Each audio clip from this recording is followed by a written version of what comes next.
Hi, in the next two videos we'll be learning about electrophilic aromatic substitution on benzene molecule. In this video we'll be focusing on these three reactions, and the next video will be on these two reactions. So there are 5 electrophilic aromatic substitution reactions on benzene primarily. Now why we study electrophilic aromatic substitution reaction in detail, we will be looking at it right now. And why not why do we not study nucleophilic reactions as extensively as electrophilic reactions? So it has everything to do with the structure of benzene and the nature of electrophiles and nucleophiles. So why electrophilic aromatic substitution reactions are more favored over nucleophilic, okay, and why we are focusing more on these 5 reactions. Let's just have a look on that, and then we'll move to the reactions. So you have a typical benzene ring here. So this is a benzene ring. It has 6 carbon atoms. It's a closed structure. Each carbon atom is sp2 hybridized, so that means it is going to form double bonds. So as you can see, there are 3 double bonds. So in each double bond you have a pi bond and a sigma bond. So these are those pi bonds which I have highlighted outside, apart from the ring, slightly apart from the ring. Each pi bond has got 2 pi electrons. So this benzene ring right now here, it has got 6 pi electrons in it, and these 6 pi electrons, they are not stationary, they are not localized, they are in fact delocalized. So the meaning of delocalization means those pi electrons, they move from these 2 carbon atoms to these 2 to these 2 to these 2, so they just keep on moving. So we also call that as a pi electron cloud. We also call it as a pi electron cloud. So 6 pi electrons forming a pi electron cloud in this 6-membered benzene ring. So typically, although this molecule is neutral, it is electron rich. So you have 2 species two candidates who can come and approach this ring, but out of these 2 candidates, only one person can easily approach the ring compared to the other person. So let's look at the nucleophile first. So nucleophiles, what is a nucleophile? Okay, so nucleophile is someone who is nucleus loving. Okay, so nucleus is essentially positively charged. So if I have to love a positive charge, I need to be negatively charged. So that is why a nucleophile is negatively charged. So I hope you understood what a nucleophile is. Nucleus loving. And why does it have a negative charge? Because it is nucleus loving and nucleus is positively charged. So you have now here an electrophile. Okay, so what is an electrophile? Electrophile is basically electron loving species. So electron loving species means that species by itself should be positive. So that is why electrophiles, they have a positive charge. So we write all electrophiles as E plus, nucleophiles as Nu minus. So these are general electrophiles and nucleophiles. So out of these 2, who can approach the ring?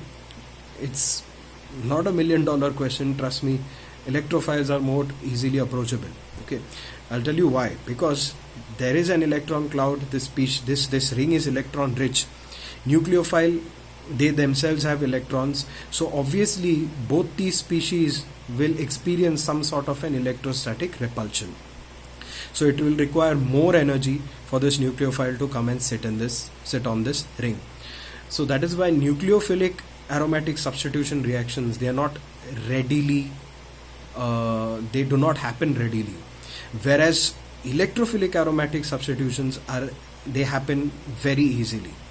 In fact, you do not need any rigorous conditions at all for electrophilic aromatic substitution reactions. And it shouldn't be surprising, because this ring is electron rich, electrophiles are electron deficient, so electrostatic forces of attraction will work on them, and therefore an electrophile is more easily approachable to this ring compared to a nucleophile. So now let us look at these 3 reactions one by one. So we have the first reaction here on your screen. So we have our first reaction on the screen right now, that is chlorination bromination. Okay, so it's typically called as halogenation reaction, but we are going to specifically look at chlorination and bromination. So you have a benzene ring, Cl2 FeCl3, giving us chlorobenzene. Okay, so let us first study why we need an FeCl3. We need obviously a Cl2 to get the Cl. Okay, now when you look at this reaction, Cl seems to be the electrophile who has approached this ring, correct? But Cl, as we know, it is more stable in the form of an atom or in the form of an anion. So Cl minus looks like a nucleophile to us. So how did we actually generate an electrophile in this case? So that is what we are going to study in this mechanism here. So you have Cl2, which is a diatomic molecule with a sigma bond here. So this bond has got 2 electrons. Now in the presence of FeCl3, FeCl3 is a Lewis acid. Lewis acid is an electron pair acceptor. Okay, in the contrary, then Lewis base becomes electron pair donors. So FeCl3 will force this Cl diatomic molecule to break heterolytically. Okay, so heterolytic breaking means both the electrons will be taken up by one of the atoms. Okay, they are not equally shared. So it will force this chlorine to pick up both the electrons, and since this chlorine is negatively charged, it has got a pair of electrons on chlorine. FeCl3 will pick up that chlorine and it becomes FeCl4 minus. So here, as you can see, both the electrons have gone to this chlorine. That means this chlorine is 1 electron short, because while they formed a bond, each one electron each was invested in this bond. Now this chlorine has picked up both the electrons. That is why I have put a double arrow here, a complete arrow here.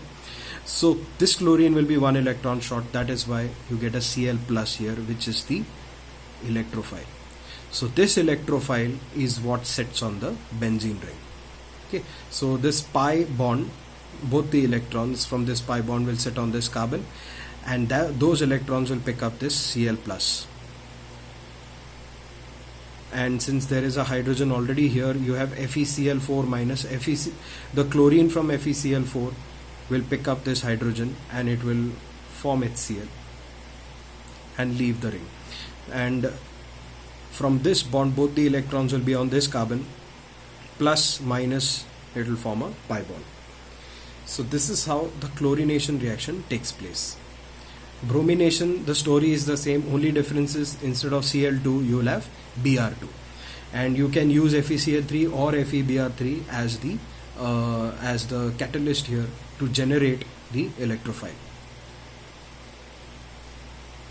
Now let's move to the next reaction, that is nitration. Okay, so in nitration you are essentially preparing nitrobenzene. So it shouldn't be that difficult for you to identify the electrophile here. The electrophile here is NO2. Okay, NO2 is obtained from HNO3 in the presence of H2SO4. So now why do we need H2SO4? We'll look at the mechanism. H2SO4 is known as a dehydrating agent. So a dehydrating agent is someone who removes water molecule from a particular reaction. So how does that actually happen here? Okay, so without H2SO4 this reaction is not possible.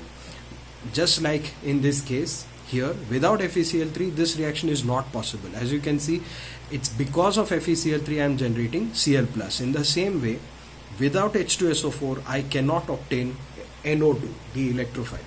So how is that happening? Let's look at the mechanism. So you have HNO3 here, HNO3, and then you have H2SO4, H2SO4. So the hydrogen from H2SO4 is picked up by the OH of HNO3. Okay, this is HNO3, this is H2SO4. Hydrogen from H2SO4 is picked up by OH. Okay, look at the direction of the arrow. So how is OH picking up the hydrogen from H2SO4? This bond here is broken heterolytically. Both the electrons sit on this oxygen. So this oxygen has got an extra electron. It will pick up this hydrogen. In the process, this hydrogen will leave behind the electron on sulfur. So you have HSO4 minus formed here. Okay. Now here nitrogen will be left with a positive charge. So that is why you have NO2. Now the key thing here is H2O, as you can see, which is being released in this reaction. So this is what is the role of H2SO4. It dehydrates, it removes the H2O molecule. So you have the electrophile generated. The benzene ring will pick up this electrophile, similar to this step here which I have shown.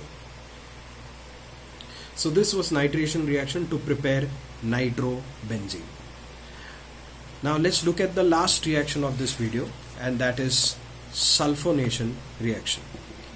So I will just write this. Okay, it's already here, so I'll just show you this thing. So sulfonation. So sulfonation, you have benzene ring, 2 molecules of H2SO4 giving me benzene sulfonic acid.